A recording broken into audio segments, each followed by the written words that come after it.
Halo Sobat Trader, selamat malam, apa kabar? Semoga sehat selalu dan diberi keberkahan. Gimana weekend teman-teman? Minggu ini semoga fresh lagi, semangat lagi untuk menghadapi market di minggu depan. Oke, seperti biasa ketemu lagi dengan saya Adi Nugroho, market analis dari Forex IMF. Setiap minggu malam jam 7 kita akan membahas, mengulik outlook pergerakan seminggu ke depan. Kira-kira ada peluang menarik apa. Kemudian nanti kita akan tinjau dari sisi baik dari sisi fundamental dan juga kita akan cek dari sisi teknikalnya akan seperti apa. Kira-kira ada peluang menarik apa yang bisa dimanfaatkan selama seminggu ke depan. Oke, langsung aja tanpa membuang banyak waktu, kita langsung aja mulai. Seperti biasa kita lihat dulu ya dari sisi fundamental, kira-kira minggu ini ada data penting apa yang bisa jadi penggerak market. Sebentar, saya share screen terlebih dahulu. Oke, untuk data ekonomi kita bisa lihat di website forekmf.com ya. Kami ada di website kami di www.forekmf.com. Teman bisa klik menu referensi trading, kemudian ekonomi kalender, sudah ada di sini. Nah, ini beberapa data, khususnya data yang high impact ya. Jadi kita fokus saja ke data high impact yang bisa jadi penggerak market untuk selama seminggu ke depan ya. Hari Senin seperti biasa nggak banyak data dirilis, kemudian hari Selasa itu ada data S&P Global Service PMI, ini data yang mengukur sektor jasa, meskipun kalau saya pribadi lebih condongnya yang ke ISM ya, karena surveinya lebih respondennya lebih banyak. Tapi ini juga nanti ada pengaruhnya.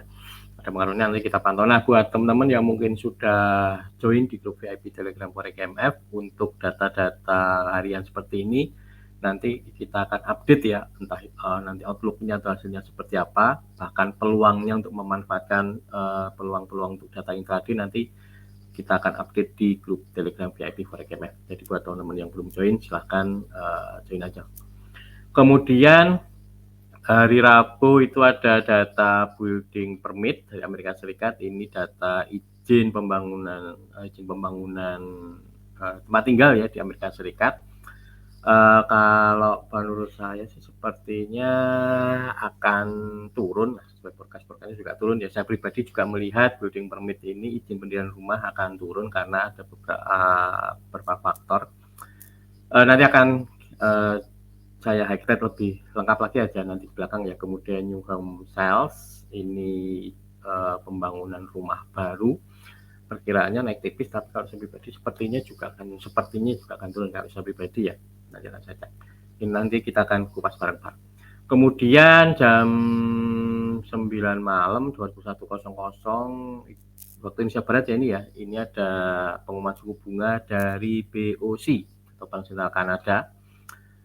Jadi buat teman-teman yang suka transaksi pair yang ada hubungannya dengan dolar Kanada, perhatikan hari Rabu ada data suku bunga dari BOC. Perkiraan sementara sih tetap ya, mungkin mengikuti The Fed, jadi The Fed seperti kiblat ya. The Fed kan kemarin tidak menaikkan suku bunga. Nah, sepertinya BOC juga akan melakukan hal yang sama, apalagi data dari data inflasi Kanada terakhir juga turun lebih rendah dari perkiraan, itu juga salah satu faktor. Ada kemungkinan BOC minggu depan tidak akan menaikkan suku bunganya.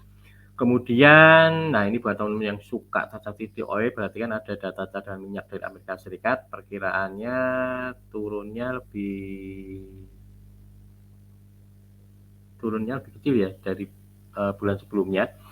Ada potensi oilnya masih bisa naik untuk pekan depan kalau lihat data ini ya. Kemudian juga eskalasi di Timur Tengah juga masih bisa bikin oilnya naik. Kemudian jam 3.35 Kamis dini hari ada pidato dari Powell. Nah, ini juga perhatikan, ini pelaku pasar akan menantikan pidato Powell, kira-kira akan ngomong apa. Kalau dari pidato Powell terakhir mengatakan kalau kondisi tenaga kerja masih bagus, bisa dikatakan ekonomi masih cukup bagus. Nah, ini jadi perhatian tersendiri. Jadi ada kemungkinan, meskipun ada kemungkinan The Fed bisa menaikkan suku bunga, namun sepertinya tidak, karena pidato Powell terakhir itu dinilai dovish oleh market, karena ada juga pernyataan kalau kenaiknya treasury yield Amerika saat ini yang mencetak rekor, itu juga bisa salah satu cara membantu menekan inflasi. Jadi pasar memperkirakan kalau sampai akhir tahun kemungkinan The Fed tidak akan menaikkan suku bunganya karena sudah terbantu dari sisi yield obligasi tadi ya, dari sisi yield obligasi tadi yang juga terus mengalami naik bahkan mencetak rekor tertinggi juga terbantu oleh itu. Jadi sepertinya The Fed tidak akan begitu agresif sampai akhir tahun. Namun nanti akan kita update lagi perkembangan Powell nanti akan ngomong seperti apa lagi. Namun kalau dari pidato terakhir bisa katakan cenderung dovish dari pernyataan Powell. Seperti itu ya dari pernyataan Powell. Nanti kita akan update lagi perkembangan market seperti apa. Stay tune aja di grup Telegram VIP Forex ya. Kemudian Kamis jam 19.15 juga ada pengumuman suku bunga dari ECB. Nah ini juga teman-teman yang suka transaksi euro perhatikan, dan ini juga akan jadi fokus market kita minggu ini ya. Jadi fokus kita market minggu ini kita akan melihat mengarah pandangannya ke emas dan euro. Emas kan lagi rally ya, kita akan cek nanti seperti apa ke minggu depannya. Kemudian salah satunya juga euro ini karena ada pengumuman suku bunga dari ECB. Perkiraan sementara ECB-nya tidak akan menaikkan suku bunga, namun ada hal yang menarik meskipun inflasi Eropa itu cenderung turun. Jadi kalau kita cek ya inflasi Eropa itu, nah ini inflasi Eropa itu turun di bulan September ya, turun 4,3% dari sebelumnya 5,2. Namun ini masih jauh dari target ECB, jadi masih ada kemungkinan ECB bisa menaikkan suku bunganya meskipun kalau dari karena ada gejolak itu ya, gejolak politik geopolitik yang berkembang saat ini, itu bisa untuk kemungkinan untuk minggu depan ECB belum akan menaikkan suku bunga. Namun masih ada kalau ada pernyataan dari Lagarde atau dari pernyataan dari ECB, kemungkinan masih bisa menaikkan suku bunga lagi sampai akhir tahun, itu bisa menopang penguatan euro untuk pekan depan. Nah itu outlook kalau saya lihat suku bunganya meskipun akan tetap, namun perhatikan nanti ada pernyataan dari Lagarde. Kalau saya perhatikan sih karena inflasinya masih jauh dari target ya, sekitar 2%, target ECB itu 2%, sementara inflasi terakhir itu 4,3, masih ada kemungkinan ECB bisa kembali lagi menaikkan suku bunganya. Kalau bulan Oktober nanti tetap, bisa jadi di bulan November ya, bulan November ECB akan kembali lagi menaikkan suku bunganya. Jadi secara umum masih menopang penguatan euro untuk minggu depan. Kemudian juga ada data durable good dari Amerika Serikat. Ini pesanan barang dari Amerika Serikat, perkiraannya turun. Saya juga melihat kemungkinannya turun karena ada beberapa faktor, salah satunya dari personal income masyarakat Amerika Serikat ya. Nanti akan saya tunjukkan sekaligus untuk highlight secara umumnya. Kemudian GDP-nya naiknya cukup signifikan dari 2,1 diperkirakan 4,1.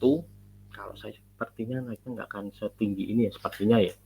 Kemudian jobless claim-nya juga mengalami kenaikan, namun ini perhatikan yang menarik kalau dalam beberapa data sebelumnya dari jobless claim, sebentar kita lihat cek historinya ya. Historinya itu lebih bagus dari perkiraan, hasilnya itu selalu lebih bagus dari perkiraan. Jadi kalau kemungkinan jobless claim minggu ini juga secara umum kondisi sektor tenaga kerja Amerika Serikat juga masih bagus, bisa katakan nanti jobless claim-nya juga sepertinya sih masih akan turun ya. Jadi masih akan bagus buat US dollar sepertinya. Kemudian ada ECB press conference. Nah ini juga tadi saya sampaikan ya, perhatikan nanti pernyataan dari ECB yang disampaikan seperti apa. Apakah masih ada clue petunjuk untuk kembali menaikkan suku bunga atau seperti apa, nanti akan berpengaruh ke euro. Kemudian ada data pending home sales dan ditutup. Nah yang jadi highlight kita atau fokus untuk minggu ini kalau saya lihat dari kami, data Core PCE Price Index ini data yang cukup penting atau bisa jadi fokus pelaku pasar untuk minggu ini. Ini salah satu, ini merupakan data yang mengukur PCE Price Index, itu data yang mengukur perubahan harga di tingkat konsumen. Saya katakan ini lebih detail lagi ya dibanding kalau karena PCE ini mengukur datanya per item. Jadi ada banyak sekali item barang yang diukur di PCE ini. Kenapa data ini cukup penting, dan bahkan The Fed terakhir untuk melihat kebijakan moneternya, khususnya melihat inflasi, beralih dari sebelumnya, kalau sebelum kemudian dari data CPI seperti itu ya, beralih ke core PCI ini yang dilihat, karena ini lebih detail lagi melihat apa saja sih yang dibeli masyarakat Amerika Serikat, lebih detail lagi, itemnya lebih banyak lagi yang diukur dari PCI. Kenapa fokus kami untuk minggu depan ini di data core PCI Price Index ini. Nah, perkiraannya kalau dari saya sih perkiraannya akan turun karena ada beberapa faktor. Pertama, Powell ya, dari pidato Powell tadi sempat saya sampaikan, Powell mengatakan inflasi ini sekarang ini masih cukup tinggi. Nah, pertumbuhan ekonomi yang rendah itu diperlukan untuk menekan inflasi. Jadi ketika ekonominya dinilai cukup bagus, ya otomatis inflasinya ada potensi inflasinya akan terus melunjak. Nah, Pak menyatakan inflasi sekarang masih cukup tinggi dan ini perlu tindakan. Salah satunya yang menurunkan tingkat ekonomi. Pertama bisa menaikkan suku bunga, atau bisa juga seperti tadi ya, yield obligasinya juga sudah cukup tinggi. Itu salah satu faktor untuk meredam kenaikan inflasi. Itu pertama dari Powell. Kemudian juga ada hal menarik juga, kalau ini yang tadi saya bilang high lag-nya, ini saya ambil dari conference board ya. Nah, ini kenapa saya bisa bilang PCI Price Index nanti di pekan depan itu akan turun.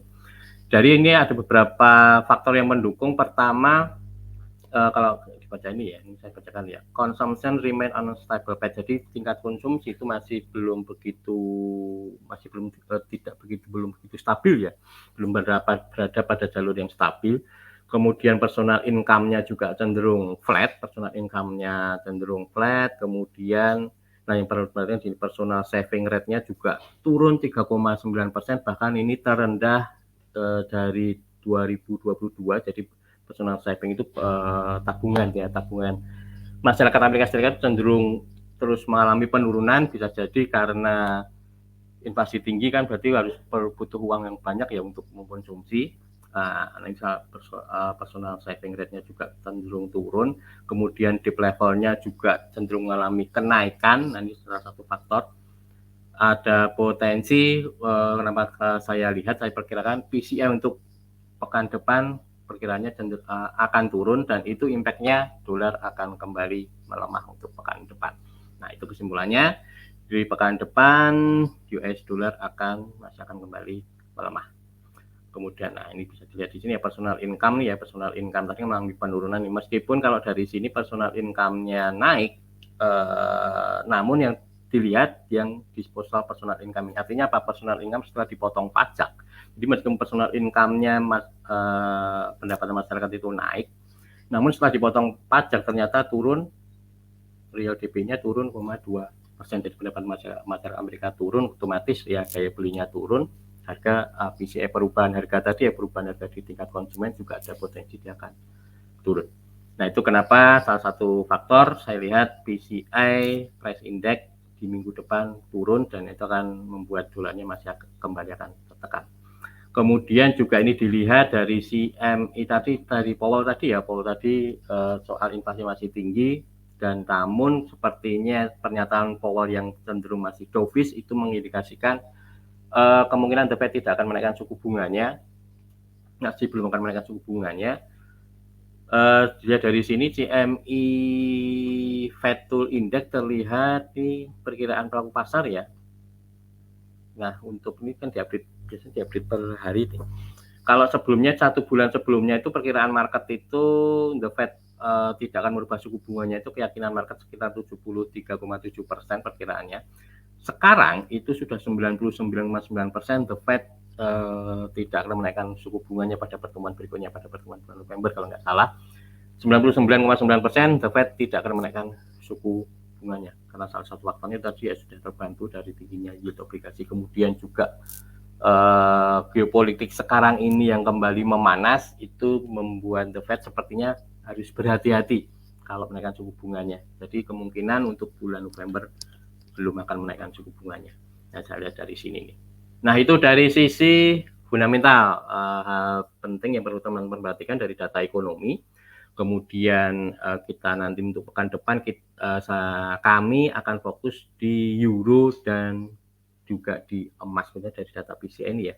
Ini karena ini bisa merubah sentimen, karena data bisnis bisa merubah sentimen perilaku konsumen di Amerika Serikat, nanti bisa berpengaruh ke banyak sektor ya, kenapa data ini cukup penting. Oke, itu dari sisi fundamental. Berikutnya langsung saja kita cek dari sisi teknikalnya ya, kira-kira emas sama euro ya, seperti tadi saya sampaikan, kita fokusnya ke emas sama euro, seperti apa. Oke, seperti biasa kita cek dulu emas. Nah, ini emas karena kita mingguan ya, biar kita lihatnya di H4. Emas mengalami rally setelah sebelum berhasil break area resisten ini. Nah, ini kan resisten cukup kuat juga nih.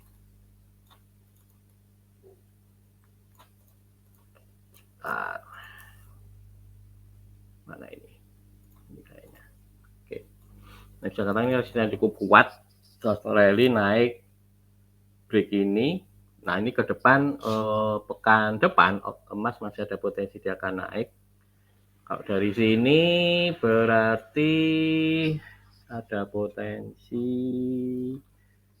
bisa turun, koreksi turun ya, turun dulu baru balik lagi ke arah support ini, bisa rebound naik lagi. Jadi skenario-nya buat pekan depan bisa cari peluang buy di area support ini, atau ya kalau tembus ini ya, atau pas ini kan kemarin semalam itu coba menembus level kunci di 2000 ya. Sepertinya pekan ini ucapan selamat datang ke 2000 buat emas sepertinya kayaknya. Nah, kemarin sempat menguji mau menembus level 2000, mana ini 2000 ini. Nah, dia akan ambil bahan bakar dulu di bawah, turun koreksi dulu buat nyari bahan bakar ya, khususnya big player. Kemudian ada potensi masih bisa rebound ke atas. Naiknya sampai mana nanti kita cek ya. Oke, untuk naiknya sampai mana sebentar. Saya ada tools alat bantu ini. Teman-teman bisa download juga ini secara gratis di Clan Area Forex MF. Kami ada indikator SND. Ini bisa membantu teman-teman menganalisis, melihat kira-kira di mana area supply demand-nya, atau sebagai acuan apa ya, ya semacam area support resistennya. Nah, kalau dari indikator SND ini ada yang naiknya sampai bisa sampai naik ini. Terdekat itu kemungkinan pekan depan emasnya bisa naik ke area sini, kisaran berapa ini? Di 2050-an. 2050, 40, 2040, 2050 terdekat ya, terdekat emasnya pekan depan bisa naik sampai ada tahanan lah, ada tahanan di 2040, 2050-an ini target terdekat. Kalau dari SND sepertinya akan di sini. Namun tadi saya bantu ya, karena ini area demand-nya masih jauh, paling tadi saya update terdekat ya kan menuju area support. Kenapa ini saya jadikan area support? Ini juga salah satu tambahan informasi buat teman-teman nih. Seperti tadi saya sampaikan, kenapa saya masih bisa bilang emasnya kali ini teknikalnya cenderung naik. Nah, ini juga ada apa, saya juga bisa ya, masih ada kemungkinan emasnya untuk minggu depan, saya prediksi emas pekan depan masih akan naik. Saya akan lihat dari sini data. Kalau teman-teman yang mungkin Jumat, setiap hari Jumat mengikuti sesi live YouTube kami, ini juga sering kita bahas juga. Atau teman-teman yang sudah join di grup Telegram VIP Forex IMF, biasanya juga akan dapat informasi ini di awal-awal minggu ya, Senin, Selasa atau Rabu sepertinya. Biasanya kita akan update. Nah, pertama kita cek dulu. Nah, COT ini ya, mungkin teman-teman yang Jumat kemarin mengikuti sesi live Pak Eko, atau yang sebelum-sebelumnya kita sempat adakan, kita sudah sempat bahas commitment of trader. Jadi ini semacam sentimen ya, sentimen pelaku pasar. Sekarang ini emas itu cenderung mana sih? Nah, untuk melihat sentimennya, ini juga salah satu tools yang biasa kita gunakan juga menentukan kira-kira ini emasnya potensinya naik atau turun. Nah, dari COT report ini atau commitment of trader ini bisa diperhatikan update-nya tiap hari Selasa ya. Nah, nanti pekan depan paling Selasa kan kita update lagi. Nah, khususnya buat teman-teman yang sudah join di grup VIP nanti kita akan update lagi. Namun kita lihat dari data terakhir dari tanggal 17 terlihat, perhatikan saja manajemen ini ya, ini para institusi-institusi besar atau para big player yang manage money. Jadi fokus saja ke yang manage money ini. Ya fokus saja yang manage money ini.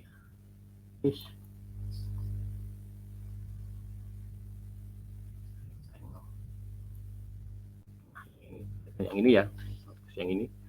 Terlihat untuk long itu buy ya. Long ada penambahan 10.774, sementara untuk posisi sell itu ada pengurangan sampai 30 minus sampai 31.000. Perhatikan kita bandingkan dengan data yang sebelumnya ya, tanggal 10. Nanti kita update lagi hari Selasa ya, teman-teman yang sudah join pasti akan dapat nanti kan kami update lagi. Nah, untuk yang tanggal minggu sebelumnya lagi, yang tanggal 10.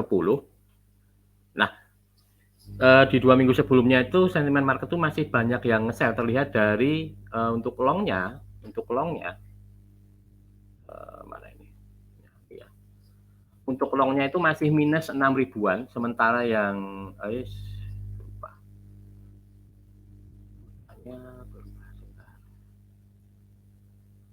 Yang long itu masih minus 6.000, sementara yang sell atau yang short itu masih plus 12 ribuan, 12.600. Artinya pas sentimen market di 2 minggu sebelumnya masih banyak melihat emasnya turun. Namun sentimen market berubah. Nah ini ini bisa juga salah satu tools buat teman-teman membantu ini, kira-kira ada perubahan sentimen di market nggak sih? Nah salah satunya bisa melihat dari sini nih.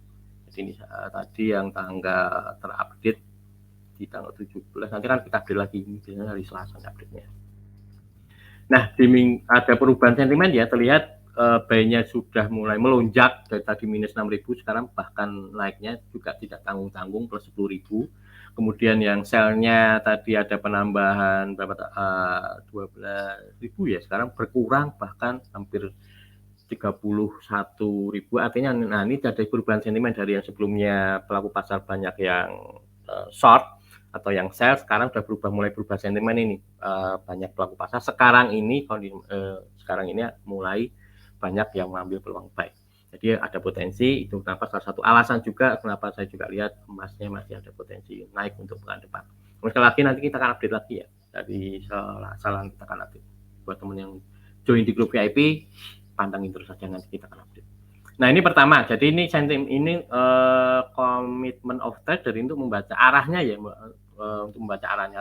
Kemudian untuk harganya nanti dibantu di sini. Nah kita pakai open interest, ini dikeluarkan oleh CME Group, ini salah satu bursa berjangka terbesar nomor 2 di Amerika Serikat.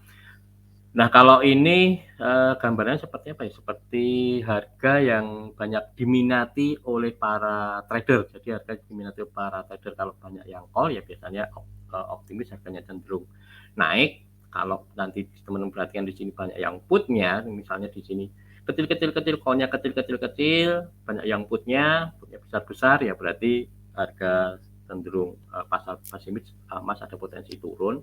Tapi kalau kondisi sekarang ini kan call-nya banyak yang call-nya dibanding yang putnya. Jadi pasarnya optimis, emasnya masih cenderung ada kemungkinan naik. Nah, kalau ini untuk melihat areanya kira-kira kalau naik kemana, kalau turun kemana. Ini bukan buat melihat trennya ya, bukan buat melihat, tapi kira-kira kalau naik kemana, kalau turun kemana. Karena tadi di sentimennya emasnya arahnya naik.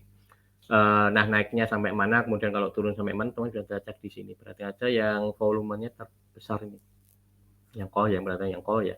Harga kan sekarang di 70 mana? Terakhir itu ditutup di 70-an ya, 78 ya, berarti mendekati 75 ini. Kemudian teman perhatikan area up, kalau naik, nah ini bisa ada 2000 sampai di level 2000 itu ada 2700-an. Jadi terdekat kalau naik dia akan uji 2000 ini, di level 2000 ini.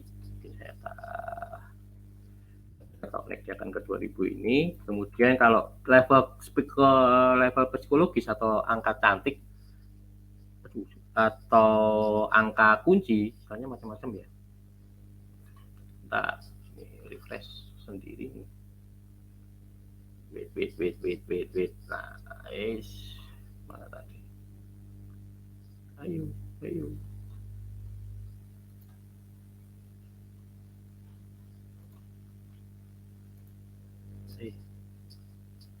Nah, ini berubah sebentar. Produknya gold, ini produknya macam-macam ya. Gold, terus nah ini tadi di 2000 ini ya, di 2000 ada 2700. Kalau level psikologis 2000 tembus, ini level 2000 ini tembus, ini terbesar lagi ada di 2025 terdekat, 2010 ada 1000 ya, berarti ada di 2010 ini ketertarikan ada pertama mungkin di 2010 sampai 2025 dulu. Paling kuat di 2050 ini di 4000, ini ada 4000 ya, 4000-an call-nya, 4000-an. Jadi paling kuat nanti di 2050 ini. Nah, ini juga cocok ya tadi ya, kalau teman perhatikan ya, 2050 kan saya tarik SND, indikator SND tadi ini kan juga di 2050-an ya. Nah, ini 2040, 2050 sampai 2050-an area-area supply terdekatnya. Jadi sama, jadi dari area SND ini juga teman bisa perhatikan, bisa jadikan acuan targetnya, paling jauh bisa kuatnya atau tanda kuatnya ada di 2040, 2050-an, bukan depan. Dilihat juga dari ini tadi juga cocok, terdekat dia kalau 2000 ini break sampai di paling kuatnya di 2050, ini yang resisten cantik, resisten paling kuatnya, namun di antara ini ada juga ada tahanan di 2025 sampai 2010-an ya, ini 2025-an lah, 2000-an kontrak, 2000-an call nih di 2200-an. Ini kalau kita bantu dari sini juga sebenarnya masuk sih. Bentar saya tarik Vibo ya. Ini kalau naik tertinggi sampai terdekat, nah ini juga terdekat, teman bisa perhatikan kalau level psikologis 2000 tembus. Jadi kalau skenario-nya kalau ini naik tembus ke atas, resisten ini, wih gede banget.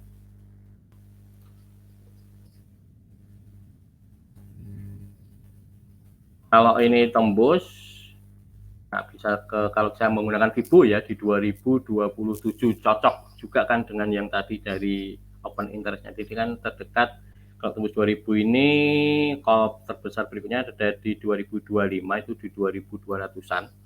Pas juga secara teknikal kalau kita lihat grafik juga saya gunakan Vibo juga kebetulan pas di 2027. Kemudian tahanan kuatnya itu di 2050 kalau dari open interestnya ini di ada 4000-an, paling tinggi sekali ya, ini tinggi sekali, ini banyak yang mengincar di 2050 ini. Kalau tadi dari indikator SND juga terlihat sudah muncul area supply di kisaran 2040 2050-an, berarti terdekat emas kalau naik dia akan ke area ini. Nah, kita dekat tadi pertama tadi akan ke 2025 dulu ya, kan dekat 2025 baru dia akan sampai ke 2050 tahanan kuatnya ada area-area di situ. Kemudian kalau koreksi turun dulu, kalau misalnya turun dulu, itu kalau naiknya ya kalau turun dulu teman-teman bisa incar target kalau dilihat dari open interestnya ini kan di 75 ya. Koreksi turun itu paling besarnya ada di 60, ini ada 1000 sampai 1950, ini ada 2500. Nah ini supportnya di 1950 sampai 1960-an lah. Jadi teman kalau misalnya cari koreksi dulu di bawah, kalau tadi saya perhatikan di sini bisa turun dulu ya, bisa koreksi turun dulu, atau kalau enggak langsung misalnya langsung naik tembus 2000 ya seperti tadi targetnya. Kalau misalnya koreksi turun dulu bisa cari tadi dari sini di 2000 open interest tadi di 2000 ya 1960 sampai 1950 ya. Cacak ya kalau dari teknikalnya ini. Ya, pakai yang tadi yang area saya gambarinnya tadi aja ya. Ini kan ada tahanan nih. Ini kita ceknya harganya juga sama ini. Nah, pas juga kan di 2000 area-area sini 2047 dia 2050-an kan 2050-an 1950 sampai 1960-an di area-area sinilah. Ini puncak swingnya dekatnya kan di sini. Nah, kita jadikan ini aja jadiin satu ini. Sampai swing low-nya terdekat sini.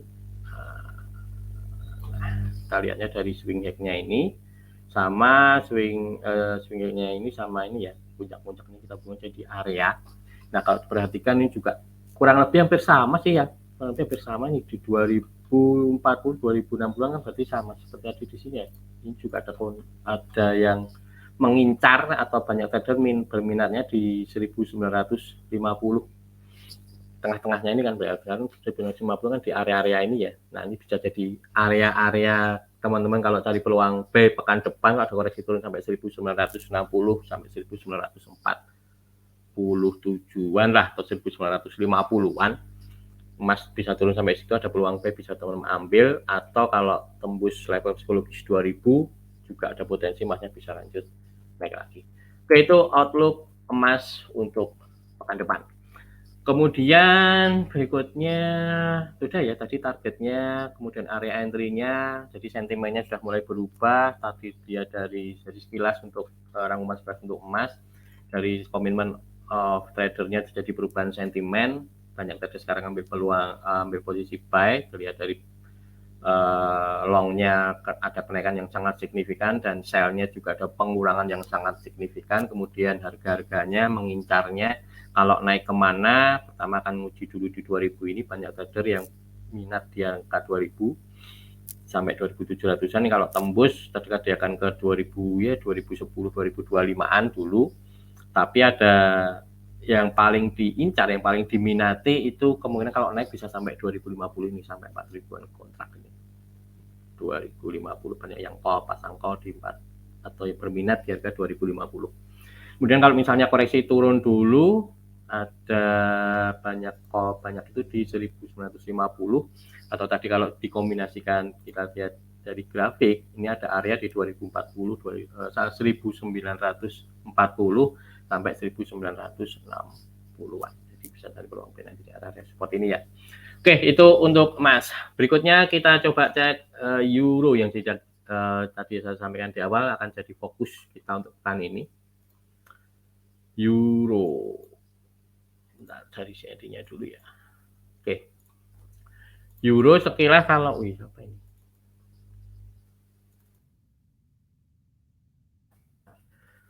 Euro kalau kita lihat atau teman bisa perhatikan sekilas, yang ada potensi pembalikan arah ya, potensi euronya mulai menaik. Pertama dari trendline-nya ini dulu, ini sudah break trendline.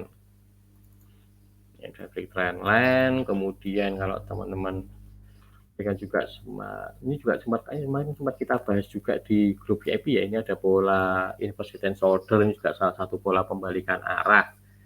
Kemudian ada lagi kalau teman-teman perhatikan cara paling gampang lihat swing high swing low-nya juga kelihatan, ini swing low, ini swing untuk swing high, ini untuk swing low lagi yang lebih tinggi, ini terdekat. Nah, ini ciri-ciri nya masih akan bisa up untuk swing high swing low yang lebih tinggi dari swing high swing low sebelumnya. Itu kan ciri-ciri bullish atau ciri-ciri trennya naik ya.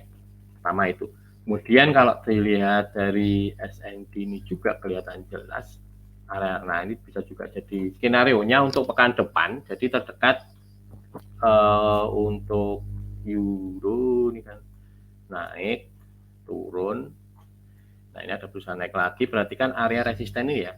Kalau sampai break supply ini, area supply ini dari indikator SND ini, di kisaran berapa ini?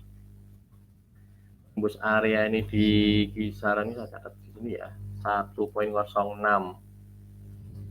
8 ya, 1.06400-an lah ya. Kalau tembus di area supply ini dari indikator SND ini, kalau sampai ini break, ada potensi euronya bisa lanjut naik. Terdekat dia akan ke ini, karena ini berdekatan, kita gabungkan saja ya, terdekatnya di sini di 1.07.328 sampai 1.07.765 ya, berarti di area kita berkata saja ini ada potensi naik sampai 1.0730 sampai 1.0770-an ya. Ya, kalau sampai tembus area resisten ini di 1.06400-an ini, kalau sampai tembus, perhatikan saja ya, nanti perhatikan teman-teman bisa perhatikan kalau tembus area supply ini atau swing high terdekatnya ini, ada potensi euronya naik, ada peluang B, bisa teman-teman manfaatkan.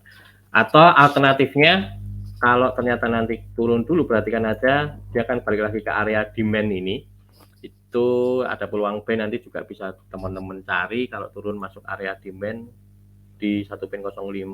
Pas angka cantik ini, pas angka cantik level psikologis ini kan 1.05 kan 000 ya, itu kan angka cantiknya ya. Jadi bisa cari peluang B nanti di area-area demand ini, di angka level psikologisnya di 1.0500 ya, 1.04900-an sampai 1.0500-an lah pokoknya di area-area demand ini. Buat teman-teman yang mungkin sudah download indikatornya, bisa pantau aja nanti kalau turun di area verified demand ini, ada peluang B bisa diambil, atau teman-teman kalau nggak mau pusing-pusing pasang aja buy limit di sini, atau pasang buy stop di atas resisten atau di atas supply ini juga bisa kalau nggak mau mantau ya.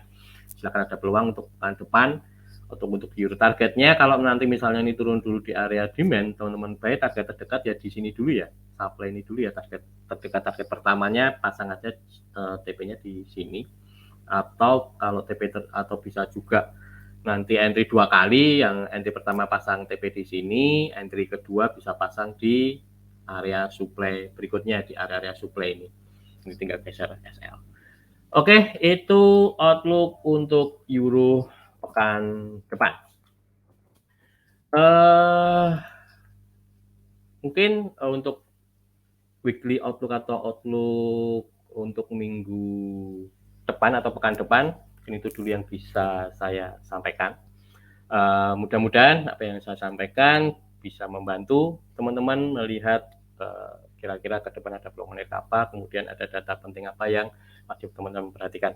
Dan khususnya buat teman-teman yang sudah join di grup VIP, pantau terus nanti untuk perkembangan untuk intraday-nya ya, apalagi peluang-peluang jangka pendeknya, peluang untuk intraday-nya, atau bahkan kalau nanti ada berita-berita terakhir di market, nanti kita akan update di grup Telegram VIP Forex IMF. Stay tune ya, pantau buat teman-teman yang mungkin belum join, silahkan bisa join, kita seru-seruan bareng di grup VIP Telegram Forex IMF ya. Oke, mungkin itu dulu dari saya.